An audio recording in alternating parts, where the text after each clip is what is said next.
আসসালামু আলাইকুম। সংবাদে আপনাদের সবাইকে স্বাগত জানাচ্ছি। আমি ফিরোজ তোহা। শুরুতেই সংবাদ শিরোনাম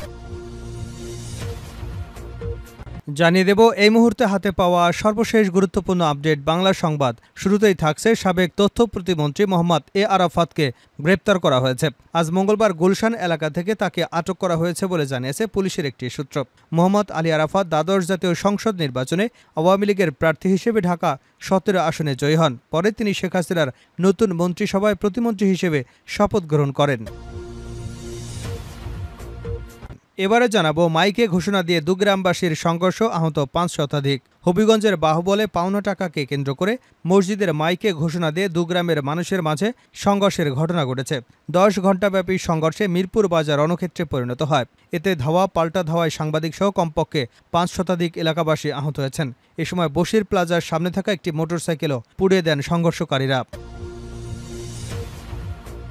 জানাবো আদালত চত্বরে ইনুকে ডিম ও জুতা নিক্ষেপ। রাজধানীর নিউ মার্কেটে দোকান কর্মচারী শাহজাহান আলীকে গুলি করে হত্যার অভিযোগে দায়ের হওয়া মামলায় জাতীয় সমাজতান্ত্রিক দলের সভাপতি হাসানুল হক ইনুকে আদালতে হাজির করা হয়েছে। এ সময় ইনুকে উদ্দেশ্য করে ঢাকার চিফ মেট্রোপলিটন ম্যাজিস্ট্রেট কোর্টের নিচে জুতা ও ডিম নিক্ষেপ করেছেন বিএনপিপন্থী আইনজীবীরা। একাধিক ডিম ইনু শরীরে লেগেছে।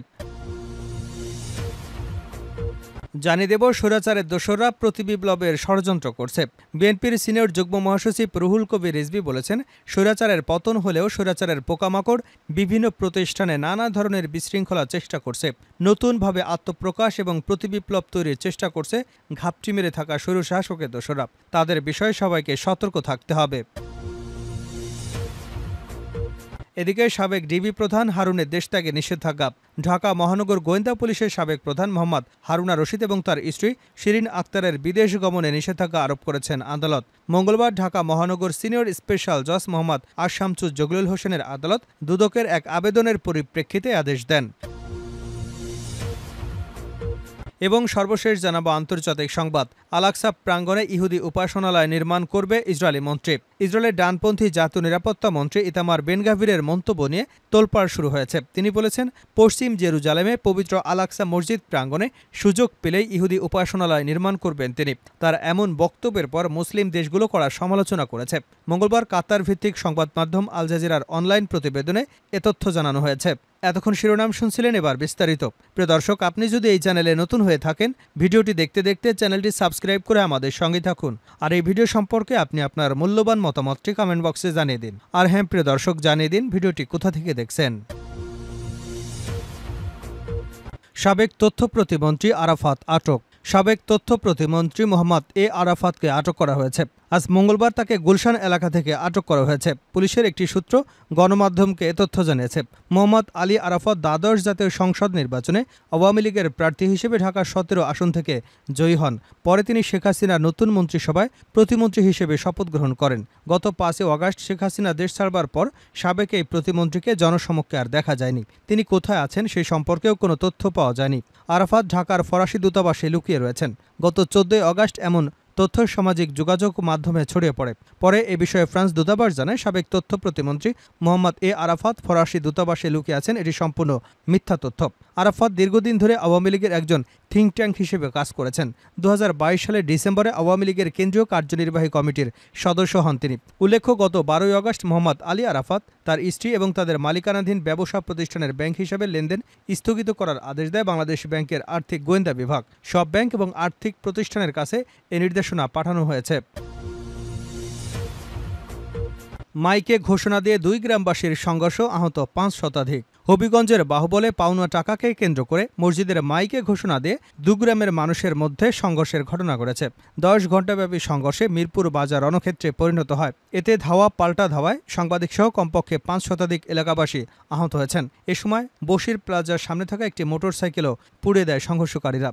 সোমবার রাত এবং মঙ্গলবার সকালে উপজেলার মিরপুর বাজারে ঘটে ঘটনা। পরে আহতদের উদ্ধার করে বাহুবল হবিগঞ্জ সদর আধুনিক মেডিকেল হাসপাতালে স্থায়ীভাবে চিকিৎসা দেওয়া হয়েছে। পরে আহতদের উদ্ধার করে বাহুবল এবং হবিগঞ্জ সদর আধুনিক হাসপাতাল সহ স্থানীয়ভাবে চিকিৎসা দেওয়া হয়েছে। জানা যায়, সোমবার সন্ধ্যা ৬:৩০টার দিকে উপজেলার মিরপুর বাজারে টাকা পাওনাকে কেন্দ্র করে একই উপজেলার লামাতাসি গ্রামের ট্রেইলার আলফুমিয়ার সঙ্গে বানিয়াগাঁও গ্রামের আকুল আলীর ছেলে আলামিনের কথা কাটাকাটি হয়। বিষয়টি সমাধান করবার জন্য বানিয়াগাঁও গ্রামের আব্দুল শহীদ মিয়ার ছেলে সাদ্দাম মিয়া চেষ্টা করলেও তার উপর হামলা চালায় আলফু মিয়ার লোকজন। বিষয়টি উভয় পক্ষ গ্রামের লোকজনের মধ্যে ছড়িয়ে পড়লে মিরপুর বাজারে উত্তেজনা ছড়িয়ে পড়ে। জহিরুল হক জানান, পাওনা টাকাকে কেন্দ্র করে এ সংঘর্ষের ঘটনা ঘটেছে। পরে মাইকে ঘোষণা দিয়ে বলা হয়, যার যা কিছু আছে তাই নিয়ে বের হন। এরপরে শুরু হয় তুমুল সংঘর্ষ।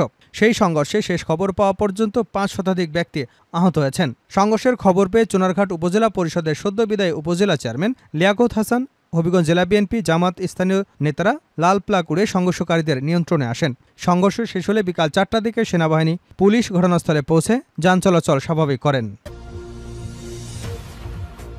আদালত চত্বরে ইনুকে জুতা ও ডিম নিক্ষেপ। রাজধানীর নিউ মার্কেটে দোকান কর্মচারী শাহজাহান আলীকে গুলি করে হত্যার অভিযোগে দায়ের হওয়া মামলায় জাতীয় সমাজতান্ত্রিক দলের সভাপতি হাসানুল হক ইনুকে আদালতে হাজির করা হয়। এ সময় ইনুকে উদ্দেশ্য করে ঢাকার চিফ মেট্রোপলিটন ম্যাজিস্ট্রেট কোর্টের নিচে জুতা ও ডিম নিক্ষেপ করেছেন বিএনপিপন্থী আইনজীবীরা। একাধিক ডিম ইনুর শরীরে লেগেছে। মঙ্গলবার বিকাল ৫টা ১০ মিনিটের দিকে সিএমএম কোর্টের নিচে ঘটনা ঘটে। এ সময় আইনজীবীরা ইনুর গায়ের চামড়া তুলে নেব আমরা, ফাঁসি ফাঁসি ফাঁসি চাই, ইনুর ফাঁসি চাই বলেও স্লোগান দিতে থাকেন। এর আগে বিকাল ৪টা ৫০ মিনিটে ঢাকা মহানগর গোয়েন্দা পুলিশের একটি দল ইনুকে সিএমএম কোর্টে নিয়ে আসে। নিরাপত্তার প্রয়োজনে তাকে বহনকারী গাড়ির সামনে পেছনে পুলিশের ৩টি প্রোটেকশন ছিল। আদালত সূত্রে জানা গেছে, ঢাকার মেট্রোপলিটন ম্যাজিস্ট্রেট আলী হায়দারের আদালতে এই রিমান্ড শুনানি অনুষ্ঠিত হয়। এর আগে সোমবার বিকেলে উত্তরার একটি বাসা থেকে ইনুকে গ্রেপ্তার করে ডিবির একটি টিম।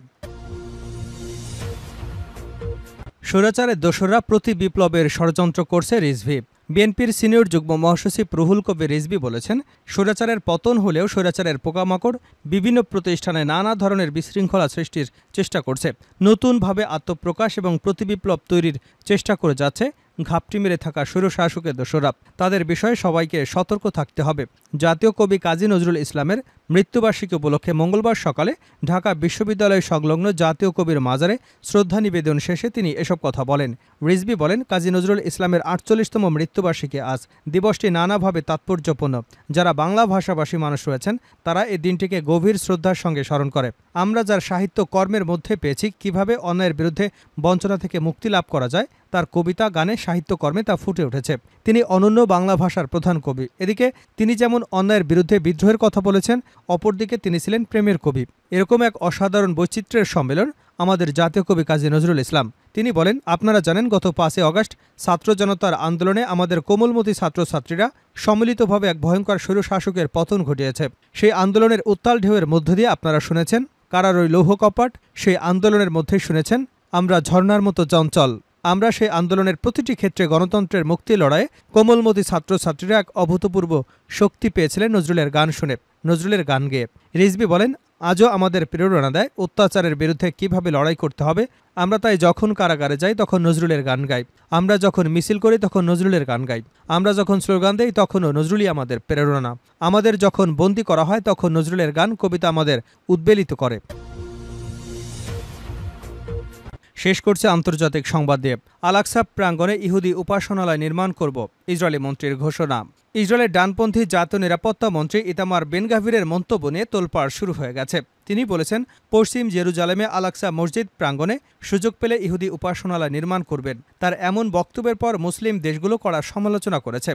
মঙ্গলবার কাতার ভিত্তিক সংবাদ মাধ্যম আল জাজিরার অনলাইন প্রতিবেদনে এ তথ্য জানানো হয়েছে। সোমবার আর্মি রেডিওকে ইসরায়েলি এই মন্ত্রী বলেছেন, সম্ভব হলে তিনি আল-আকসা প্রাঙ্গণে সিনাগগ অর্থাৎ ইহুদিদের উপাসনালয় নির্মাণ করবেন। সাক্ষাৎকারে বেন-গাভির আরও বলেন, আমার চাওয়া অনুযায়ী যদি সবকিছু করতে পারতাম তাহলে এই জায়গায় একটি ইসরায়েলি পতাকা লাগাতাম। ইসরায়েলি মন্ত্রীর এমন বক্তব্যের প্রতিবাদ জানিয়েছে জর্ডান, সৌদি আরব সহ আরও অনেক দেশ। এ নিয়ে ইসরায়েল সরকারের নীতিমালা নিয়েও প্রশ্ন তুলেছেন অনেকেই। আল-আকসা প্রাঙ্গণ ইসলামের তৃতীয় পবিত্রতম জায়গা এবং ফিলিস্তিনিদের জাতীয় পরিচয়ের প্রতীক। মিডল ইস্ট মনিটরের প্রতিবেদনে বলা হয়েছে, আন্তর্জাতিক একটি দীর্ঘস্থায়ী চুক্তি অনুযায়ী ইহুদিদের আল-আকসায় প্রার্থনা করার অনুমতি নেই। ২০২২ সালের ডিসেম্বরে জাতীয় নিরাপত্তা মন্ত্রী হিসেবে ক্ষমতায় বসার পর আল-আকসায় অন্তত ৬ বার যান বেন-গাভির। এ নিয়ে তীব্র নিন্দার কবলেও পড়েন তিনি।